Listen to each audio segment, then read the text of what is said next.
안녕하세요. 오늘은 2편의 5장, 경찰 행정은 어떤 법과 제도로 움직이는가, 이 편을 하겠습니다. 이 5장과 6장을 오늘 이번 주에는 하게 될 건데요. 두 개의 파트로 나눠서 강의를 하도록 하겠습니다. 첫 번째는 비교 경찰 내용에 있는 부분인데, 비교 경찰을 아주 깊이 있게 이 파트에서는 들어가지는 못합니다. 왜냐하면 비교 경찰 자체만으로도 거의 한 학기 강의 분량이기 때문에 그런 정도의 비교 경찰 강의는 사실 불가능하고, 교재에 나와 있는 정도의 분량을 요약하고 영상을 보여주는 정도로 하겠습니다.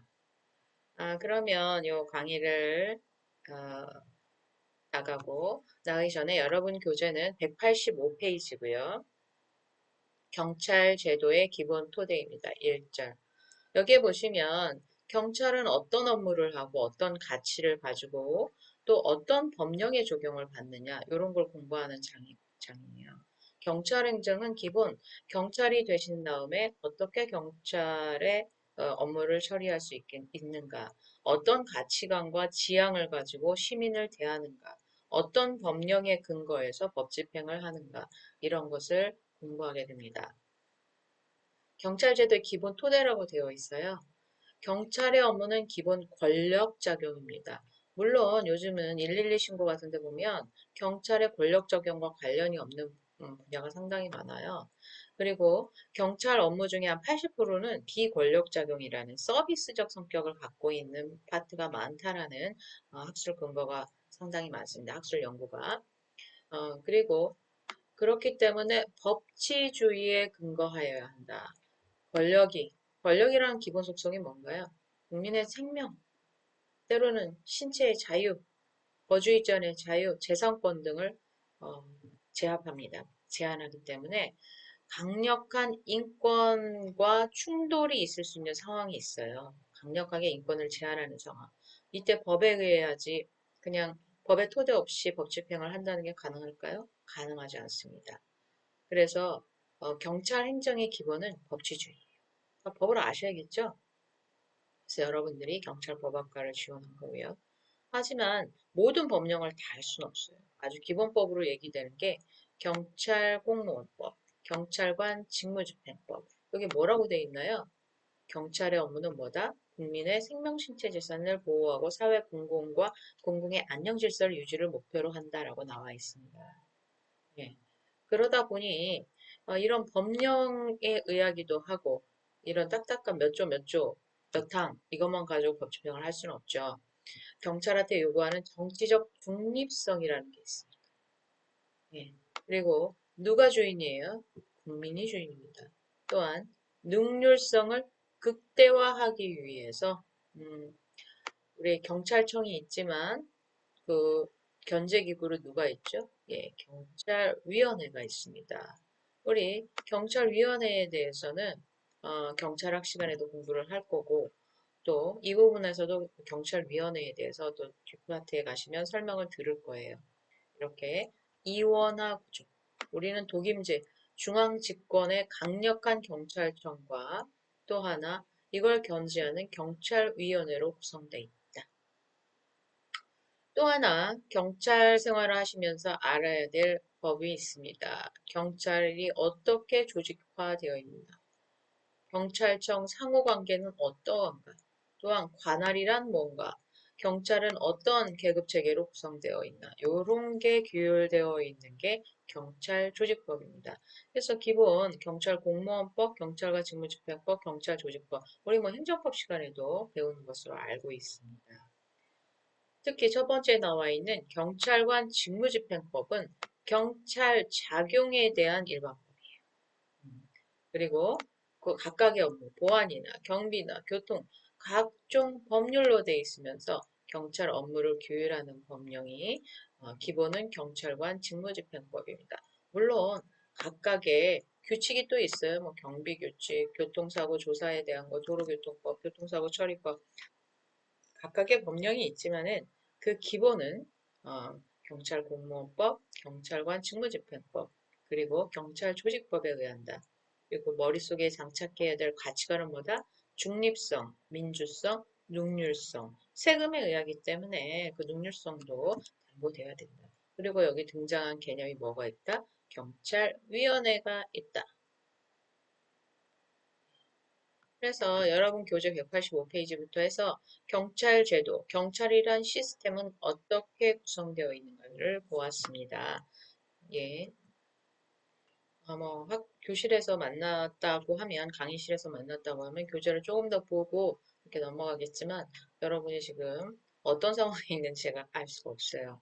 그래서 이 정도만 교재를 이야기해주면 여러분들이 교재를 구입하셔가지고 읽고 또 PPT를 보고 강의를 들으면서 교재와 함께 나가 주셨으면 좋겠고 그러리라고 생각하면서 강의를 진행하고 있습니다.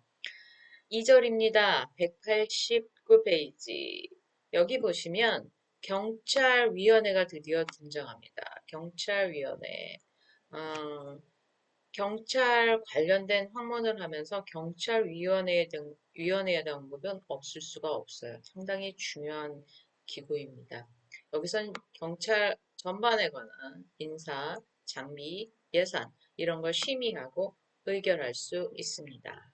그래서 여기 보시면 최고 심의 의결 기구라고 되어 있어요. 기본 직무는 경찰법 9조 1항에 명시되어 있습니다. 교재에서 한 번 더 보시기로 하고요. 위원회의 조직은 위원장이 한 분 계시겠죠? 예, 그리고 5인의 상임위원, 예, 임기가 정해져 있는 예, 상임위원, 예, 또 3년 임기로 되어 있습니다. 여기는 상임위원이 아닌 또 비상임위원도 있습니다. 임기 2년이고요. 그래서 이 구성 위원장과 5인의 상임위원 임기는 3년, 비상임위원 2년. 요 인적 구성도 알고 계셔야 할 겁니다.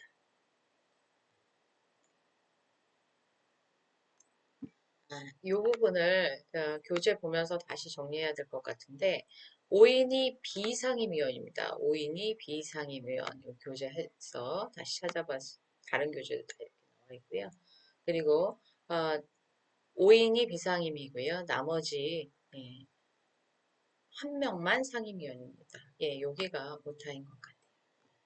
아무튼 상임위원의 임기는 3년, 비상임위원인 임기는 2년, 상임위원은 1명, 비상임위원은 5명입니다. 예. 그래서 이 부분은 교재 보시면서 좀 정정해 주셨으면 좋겠어요. 그 다음 경찰위원회 임명 및 결격 사유 있습니다. 정치적 중립을 위해서 당적을 이탈한 놈으로부터는 3년이 넘어가지 않으면 안 돼요. 예. 공직에서 퇴직한 날부터 또 3년이 지나야 됩니다. 검경 국정원을 그만둔 뒤로 3년이 또 지나야 합니다. 이런 사람들만 경찰위원회의 위원으로 임명될 수 있다. 다음, 경찰청으로 가보겠습니다. 예. 원래 이 경찰청에서는 심의 의결도 하지만 경찰청의 주된 업무는 집행을 목적으로 합니다. 예. 경찰위원회에서 심의 의결된 사항 및 일상적인 경찰 사무를 주로 관장한다. 네, 경찰청. 집행기관으로, 대부분 집행기관으로는 보긴 합니다. 많은 업무를 하고 있기 때문에. 하지만 결정도 하죠. 경찰청장이. 나누는 기준은 보통과 특별로 나눠볼 수 있습니다. 예, 우리가 일반적으로 경찰청이라고 인식하는 기구가 보통 경찰관청이죠. 경찰청장, 지방경찰청장, 일선경찰서를 의미합니다. 우리 해경과 전투경찰대는 특별경찰관청으로 분류됩니다. 그래서 경찰기관의 구성과 운용에 대해서 경찰위원회, 경찰청 이렇게 두 개의 기관을 보았고요. 특히 경찰위원회에서는 경찰위원장 1인과 5인의 비상임위원으로 구성된다. 비상임위원의 임기는 2년이고 상임위원의 임기는 3년입니다. 기억해 주시면 이제 드디어 비교 경찰 파트로 들어가게 됩니다. 여기는 상당한 내용을 압축해 놨어요. 그래서 여러분들이 다 이해할 수는 없을 것 같고, 그래도 대략적인 개요 정도, 그리고 미국, 영국, 프랑스 정도의 영상을 보시면서 첫 번째 차시는 정리하도록 하겠습니다. 맨 앞에 독일 경찰 법제가 먼저 나와 있어요. 예전에는 우리가 대륙법계 영향을 많이 받았습니다. 그래서 프랑스, 독일의 대륙법계, 강력한 중앙 집권형 경찰 제도가 여기서 시작이 됐는데 우리가 미 군정을 거치면서 영미법계 자치경찰 형태, 위임, 위임과 다양성을 중요시하는 서비스적 성격이 강한 경찰이 다시 들어오게 됩니다. 그래서 우리 뭐 경찰이 호시가 된 독일과 프랑스를 먼저 보도록 하겠습니다.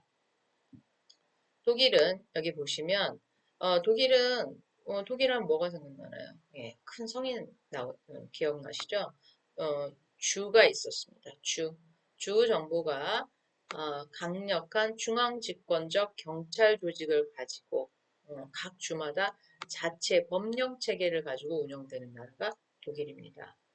하지만 미국은 FBI나 연방 수준의 법이 존재하는데 독일은 연방 수준의 경찰법은 미존재한다고 되어 있습니다.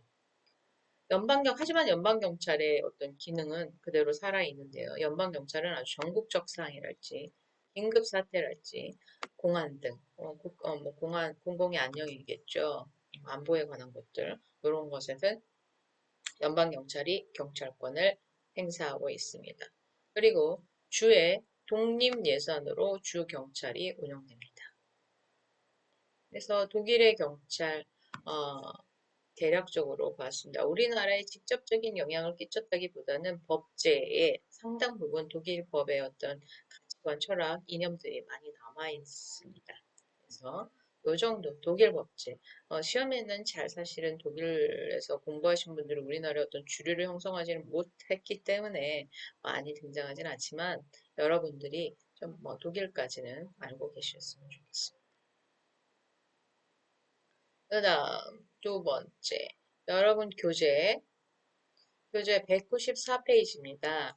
일본 상당히 가면서 느끼는 건 뭐냐면 우리나라는 좀 기분 나쁘긴 하지만 누가 누구를 따라 있는지 뭐 정확하진 않지만 상당히 흡사합니다. 저도 한 1년 반 정도 일본에서 공부를 했던 기억이 99년도에 상당히 오래됐죠. 벌써 한 20년이 그때 생각했던 일본의 어떤 모습, 일본의 경찰은 뭐 지금도 계속 뭐 일본에 대한 뉴스를 보고 있지만 상당히 외부로 드러나는 걸 꺼려한다. 그리고 경찰에 대한 신뢰가 상당히 높은 편이다. 그리고 상당히 친절한 프로의식이 있는 경찰이었다라는 게 제 기억입니다. 그리고 일본의 어떤 사회 시스템은 뭐 칭찬같이 들릴지는 모르겠지만 상당히 치열함을 넘은 안정감이 좀 있는 느낌이었어요. 제가 그때가 이제 20대 중후반이었는데 그렇게 느꼈던 것 같습니다. 아무튼 일본 뭐 기회가 되시면 일본, 중국 뭐 이 정도 뭐 배낭여행이나 패키지 여행 한번 갔다 오시면 우리나라와 또 다른 느낌 뭐 어떤 국민들의 의식이나 생활 방식, 그리고 사회 전반적인 흐름, 그리고 또 어떻게 볼 때는 우리나라가 상당히 잘 살고 있구나. 부유한 규모는 작지만 강대국이고 선진화로 IT가 발달해서 그런지 모르겠지만 상당히 앞서가 있구나라는 생각을 가지시게 될 겁니다. 먼저 이제 일본 가겠습니다. 일본은 기본 국가경찰과 자치경찰이 혼재되어 있는 이원 체제입니다. 우리나라도 이제 언제가 될지 모르겠지만 이제 자치경찰을 시행하게 되면 어, 수사, 형사는 국가경찰에서, 정보도 국가경찰에서 하게 됩니다. 자치경찰은 뭐 생활안전이랄지 경비, 교통, 그리고 국가적인 사안, 국가적인 경비 상황은 여전히 국가경찰에서 전담하는 걸로 이런 이원 체제로 갈 가능성이 높다라는 모델이 많이 설명이 돼가고 있습니다. 국가경찰은 일본에서는 경찰청, 관구, 이건 행정구역이에요. 네, 관구, 경찰국 이렇게 두 개로 나눠져 있습니다. 자치경찰은 동경도, 우리로 말하면 서울지방경찰청인데요. 동경도 경시청, 도부현이라고 하는 일본의 행정구역, 지방행정구역입니다. 동경도, 홋카이도 이렇게 나갑니다. 예, 거기에 경찰국, 우리로 말하면 뭐 어디쯤이 될까요? 작게는 뭐 충남지방경찰청, 또 더 들어간다면 유성 뭐 경찰서, 뭐 대덕 경찰서, 뭐 현 정도라면 요런 정도 규모를 의미합니다. 그리고 총리 소속의 여기 우리 앞에 경찰위원회 보셨잖아요. 여기는 공안위원회라는 게 있습니다. 요거는 뭐예요? 국가경찰에 소속된 공안위원회고 또 도도부현 지사 소속의 지방공안위원회가 있습니다. 어떻게 보면 공안위원회는 국가경찰과 자치경찰의 중요한 의사결정을 하는 기구로 이미 자리 잡고 있다라는 겁니다. 또 임용에 있어서도 경시정, 우리로 말하면 총경 정도인데요. 여기는 국가공무원으로 경정이 하는 지방공무원이 됩니다. 그래서 여러분 똑같은 경찰이지만 총경 이상은 국가에서 임명하겠죠. 경시정 이하의 지방공무원은 도도부현 소속 지사가 임명하게 됩니다. 그래서 계급에 따라서, 업무에 따라서, 행정구역에 따라서 국가경찰과 자치경찰이 공존하는 이원 체제로 운영된 나라가 어디다? 일본입니다. 그리고 지방경찰은 포괄적 자치경찰 사무를 운영하지만 국가사무에 대해서는 국가경찰의 지휘 감독을 여전히 받게 된다. 이게 일본 경찰의 특징이고요. 일본 경찰에 대해서는 뭐 시간이 나중에 이제 허락하거나 경찰 학 파트에서 비교 경찰 부분을 일부 또 하도록 하겠습니다. 일본의 경찰 보셨고요. 그 다음 미국의 경찰입니다. 미국.